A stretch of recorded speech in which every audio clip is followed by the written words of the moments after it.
Hello everyone, my name is Bishop Freesh and I've been in this class, Storytelling 292, since late August of this year at Australia Mountain Community College, and let me tell you, it's been incredible. I've learned so much from the material and my fellow students and my instructor about this craft that I truly love.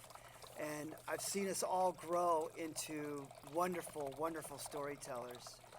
And now, as this semester comes to a close, sadly, we are honored to be able to tell just one more story. And all the stories that I've told this semester have come from inside my house, in the peace and quiet, away from all these noises. But I don't care. It doesn't matter, because this one, I want to tell it outside because I truly believe that this story belongs outside. And the story that I want to tell is a traditional story connected to the Havasupai people, the original caretakers of Havasu Canyon.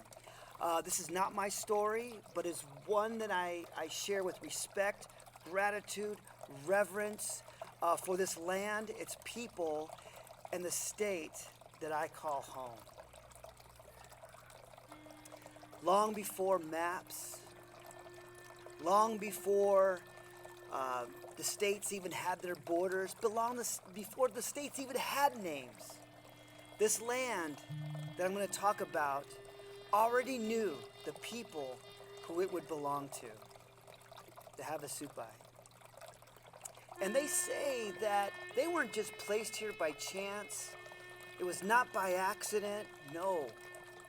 They were put here intentionally, not by wandering, but because they had a purpose, a real and true purpose.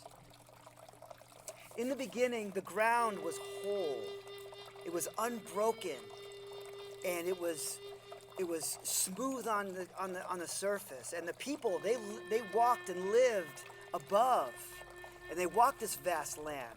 But they realized that something was missing. There was water, but not just regular water, water that would stay. And it would provide a place of refuge, a home that could endure both drought and time. And so the Creator, the Great Spirit heard the prayers of the people. And finally, the earth was opened. But not violently. It was opened beautifully, deliberately. And the canyon was formed. It was formed as if the land itself made a special place as a gift to these people. Stone pulled away from stone, walls descended deep into the earth, creating a sacred shelter, a hidden place set apart for these people. And into this place, the people were guided. And then finally, the water came, the beautiful, nourishing water from deep within the earth. Springs started to emerge.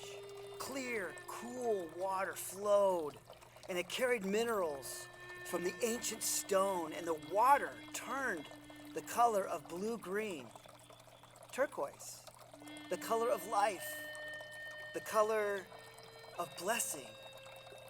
But this time, the water didn't just rush past them.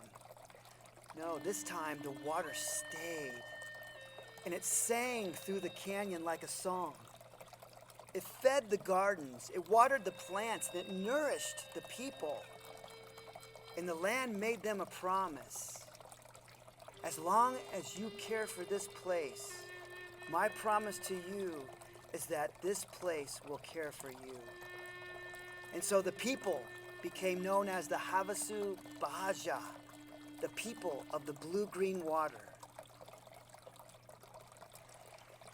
When I hear this story, I'm reminded that places not only hold a memory, but they hold spirit. They hold truths. And the land remembers how it was treated. Growing up here in Arizona, it's easy to admire the beauty of our canyons, of our deserts, and our wide open skies. But the stories like this invite me to do more than just admire. They invite me to listen and to understand and to reflect on how I walk this land, how I live in relationship with others, and how I care for this land, while making sure that I live with the same sense of responsibility and gratitude as those who were entrusted with it long before I was even here. The people of the blue-green water, Havasupai. They were blessed with this canyon. They lived with it. They learned its seasons.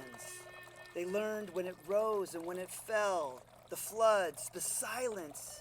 They became caretakers, and the canyon became their relative. And even to this day, that water still runs blue-green. The walls, they rise like a venerated, sanctified cathedral stone. And the story still lives. The spirit is still there, rooted in the truth of how relation can be between people, land, and Creator. As someone who is proud to be from this great state, I don't see the canyon as a beautiful tourist attraction. To me, it's much more. To me, it really is sacred ground.